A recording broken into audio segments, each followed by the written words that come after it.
Beleza, voltamos aqui no segundo bloco, tá? Em tese, eu vou só usar um pequeno espaço de uma aplicação usando IntelliJ, mostrando alguns frameworks que nós vamos utilizar aqui, problemas que a gente quer trabalhar e por que ele é um framework. Não vou explicar como usa, vou explicar algumas primeiras sopinhas de letrinha, tá? Para isso, não vou criar um projeto do zero, eu vou criar um projeto já aberto. Então, eu vou dar alguns problemas e algumas pequenas soluções. Fica claro? Então, vamos lá. O primeiro problema que a gente vai enfrentar aqui quando desenvolve um software. Provavelmente, alguém tentou fazer uma aplicação em Node.js, é super comum, e esse problema existe em todos os softwares hoje em dia. Existe um problema que é comum em qualquer linguagem de programação.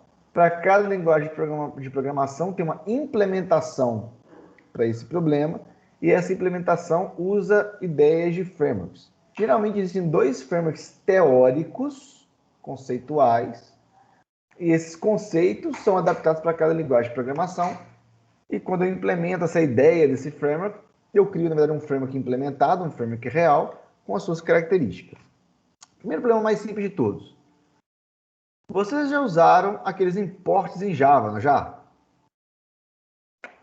Até o sistema Já. out do println tem um Isso. import lá em cima. Aquele import funciona automaticamente porque aqueles imports que vocês usaram até hoje, provavelmente, são imports que são nativos da linguagem Java. E se você quisesse baixar uma biblioteca externa, como que você faria? Alguém já precisou fazer isso? Usei as linhas de comando que vi lá no repositório dele na internet. Aí você baixou a biblioteca, né? Isso.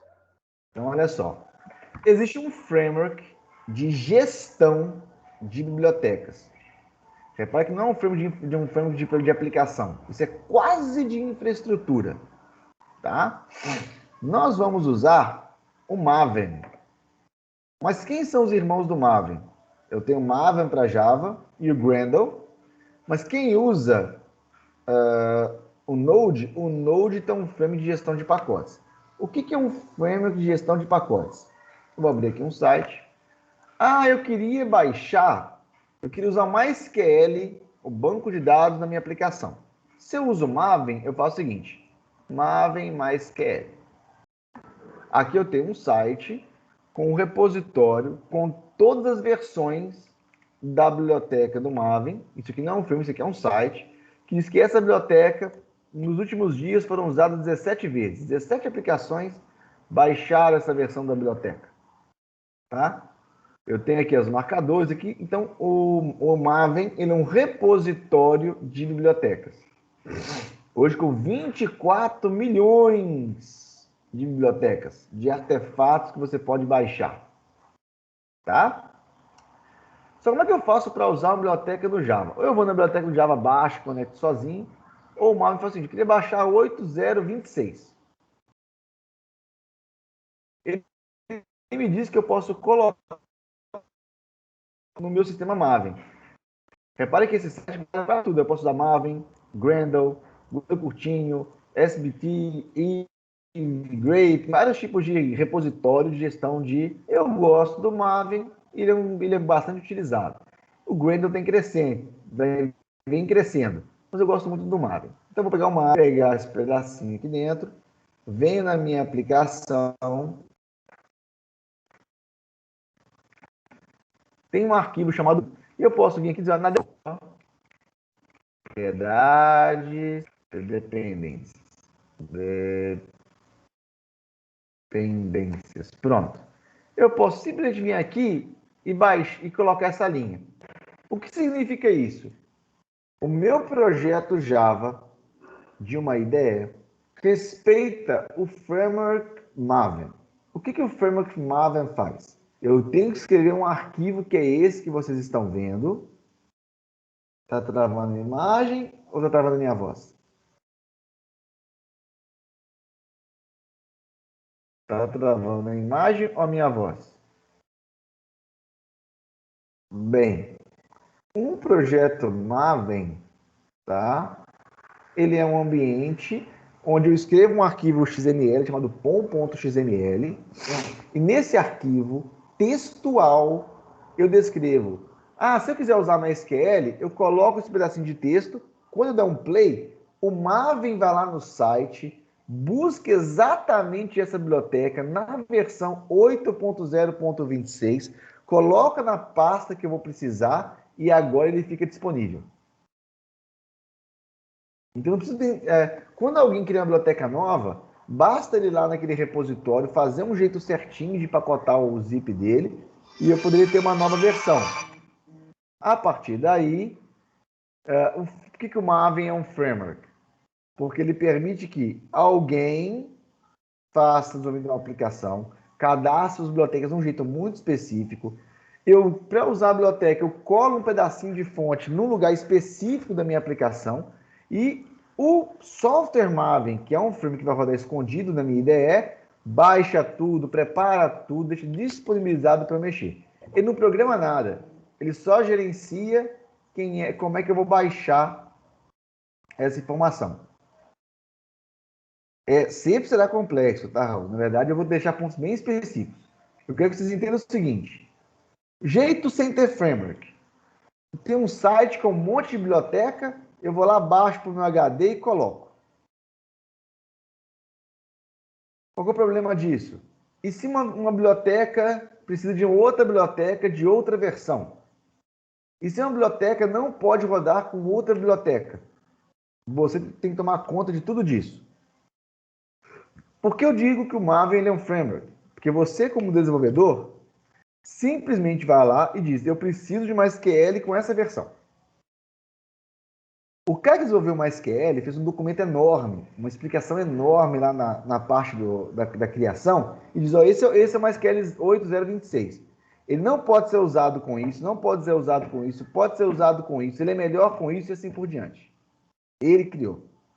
Quando você dá play na sua aplicação, vocês vão passar comigo, a sua ideia vai começar a baixar um monte de coisa e vai conferir se tudo está ok. Se tiver ok, ele deixa você usar.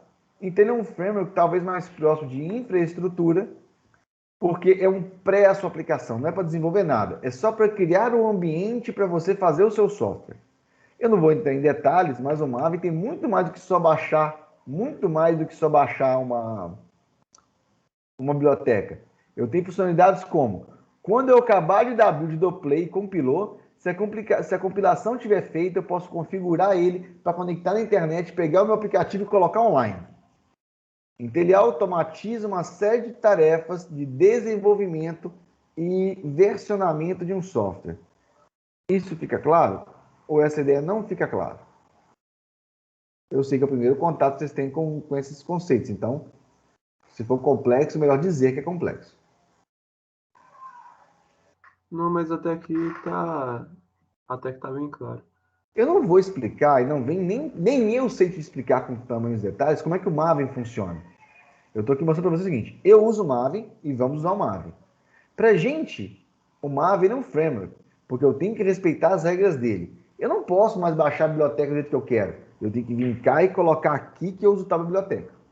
A IDE, que eu uso o IntelliJ, o NetBeans, o Eclipse, tem ferramentas gráficas que te ajudam a colocar os componentes aqui. Eu estou mostrando para vocês o arquivo XML, é um arquivo texto. O NetBeans tem uma interface gráfica para você colocar o negócio, procurar as bibliotecas, entendeu? Se eu vier aqui no meu IntelliJ, ó, propriedades do projeto, onde está aqui. Como Deus, fugiu. Maven. Olha só, eu tenho uma série de funções que me explicam como é que o meu XML funciona, como é que eu importo uma biblioteca. Tem facilidades. Mas, em geral, é um arquivo TXT e a IDE é só uma ferramenta que facilita a escrita desse arquivo. Nessa disciplina, nós vamos criar um projeto Maven que vai ter esse POM para gerenciar. Nós vamos colocar algumas bibliotecas, mas vai ser muito transparente. Eu vou dar play e tudo vai funcionar. A parte legal do Maven é o seguinte: quando eu uso um projeto Maven, eu fico independente de uma IDE. Porque se você fazer um projeto no NetBeans e abrir no IntelliJ, geralmente dá problema. Com o Maven, como tanto o IntelliJ, quanto o NetBeans, quanto o Eclipse usam, o VS Code usa o Maven, um projeto feito com Maven pode ser aberto em toda e qualquer IDE, porque a IDE sabe utilizá-lo.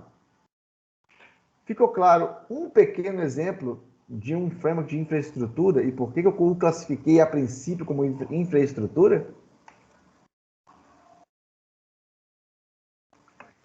Eu vou dar um spoiler para vocês agora de um framework mais interessante. Vou mostrar aqui uma tabela bem simplesinha. Deixa eu ver se eu acho uma simples aqui. Vocês, eu vou aumentar um pouco a letra.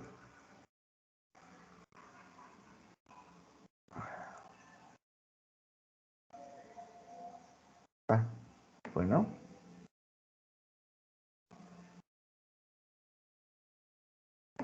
Opa. Isso. Como é que... Esse é um outro exemplo, tá? Esse já é um framework de Java que nós vamos utilizá-lo para salvar objetos num banco. Lá em PHP, vocês tinham que criar uma tabela na mão, pegar um objeto, colocar ele num SQL maluca e mandar para salvar num banco. Não é assim que vocês faziam? Isso. Aqui em Java, essa classe que eu vou mostrar para vocês já é um pouco mais complexa, tá? Mas vocês vão entender o seguinte. Em Java tem um framework que, se você configurar direitinho, olha o milagre que ele faz. Eu fiz uma classe chamada Score, beleza? Em cima da classe, se eu colocar @entity, ele identifica que essa classe é uma tabela no banco de dados. Se eu colocar @table e o nome user_score, eu já digo que se eu salvar esse objeto, eu vou salvar na tabela user_score. Então, todos os campos da classe score devem estar existentes na tabela user_score. E eu vou ignorar essas duas linhas. Tá? Fica claro que são as linhas entity e @table? É uma ligação. Isso não é código-fonte, é uma marcação que eu escrevi no fonte para dizer que essa classe é uma tabela, provavelmente é salva no banco e na tabela user_score. Provavelmente vai adiantar muito lado. Vocês vão ver que milagre acontece, tá?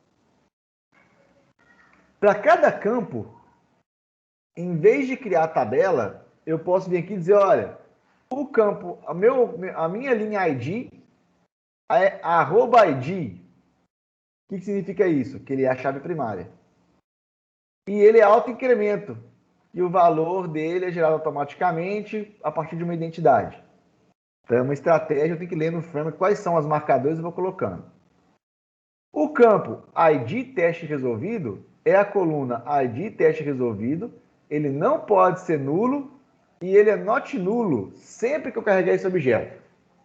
E a partir daí eu tenho vários marcadores para cada campo para dizer qual que é a relação dele com o banco de dados. Até uma relação muitos para muitos, acá. Tem que estar muito bem documentado, Luan. Isso é usado no mundo inteiro para aplicações complexas. Essa implementação que eu estou mostrando para você é de Java, mas tem para PHP, para Node, é tudo muito parecido. É um framework de persistência e cada linguagem tem uma implementação com as suas particularidades. Beleza? Então aqui, ó, @one-to-one. Então o user tem a relação many-to-one com score. E aí eu passo a documentar o banco de dados na classe que eu estou usando na linguagem de programação. Isso ainda não é o framework. Isso é uma coisa que eu tive que estudar para marcar a minha classe para que eu possa usar o framework. Isso fica claro? Beleza. Quando eu fizer essas marcações, na hora prática, vocês vão ver comigo coisas fantásticas. Talvez até na próxima aula já. O que a gente vai fazer? Eu vou começar um projeto Maven, vou adicionar um framework chamado JPA Hibernate, que é o componente para fazer persistência de dados no banco. Vamos criar uma classe dessa bin com os arrobas mais simplórios. Vou conectar com o banco e vou dar play. Quando eu der play, eu não vou criar a tabela. O Java vai criar a tabela que já encaixa com a classe em Java que eu escrevi. Se eu quiser buscar alguma coisa no banco, eu dou um find, ele já sabe quem é a chave primária e já busca o cara no banco para mim. Se eu quiser salvar uma coisa no banco, eu falo save. Ele já sabe que cada campo é um campo do banco e já salva tudo com pouquíssimas linhas de programação. Ou, na verdade, 3 linhas de programação. Tudo checado pelo framework. Fica claro, a imaginação de como é essa mágica fica evidente?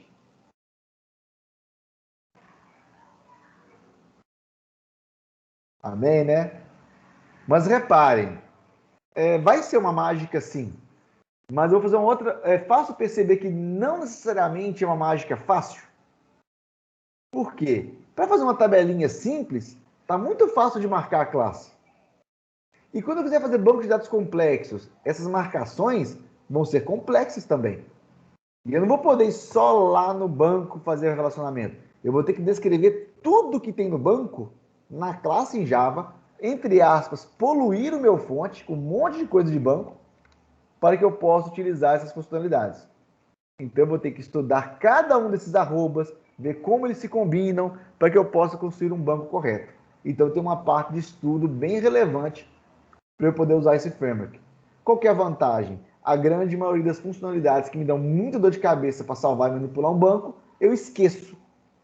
Simplesmente funciona. Com certeza o que o Isaac falou é verdadeiro. As chances de dar erro são muito menores do que fazer na mão.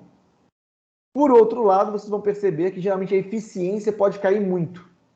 Mas a gente vai tornar isso irrelevante perante o benefício. Ficou bem evidente uma explicação pequenininha de 2 pequenos frameworks?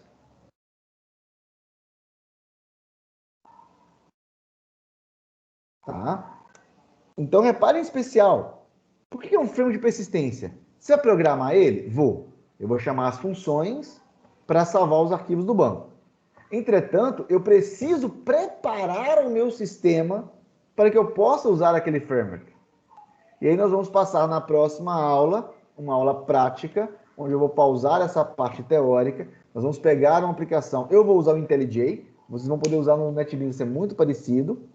Nós vamos criar uma aplicação pequenininha, vamos abrir uma aplicação no MySQL e vamos iniciar esse processo de criar uma aplicação remota. Fica bem claro isso aí? Todo mundo tranquilo? Eu vou encerrar a gravação e vou dar alguns recados. Era isso que eu ia explicar para a aula de hoje. Uma noção sobre o que vocês vão começar a fazer. Ah, detalhe importante. Cara, se você errar aqui e fazer alguma merda e combinar errado essas tags, vai dar pau. Tem que ficar muito atento, decorar as tags. Ou você decora as tags e aplica e fica bom naquele framework, ou você não usa. Aí é uma opção. Quer fazer na mão? A porta da rua é a serventia da casa, né? Se você quer usar, vai ter que aprender a usar.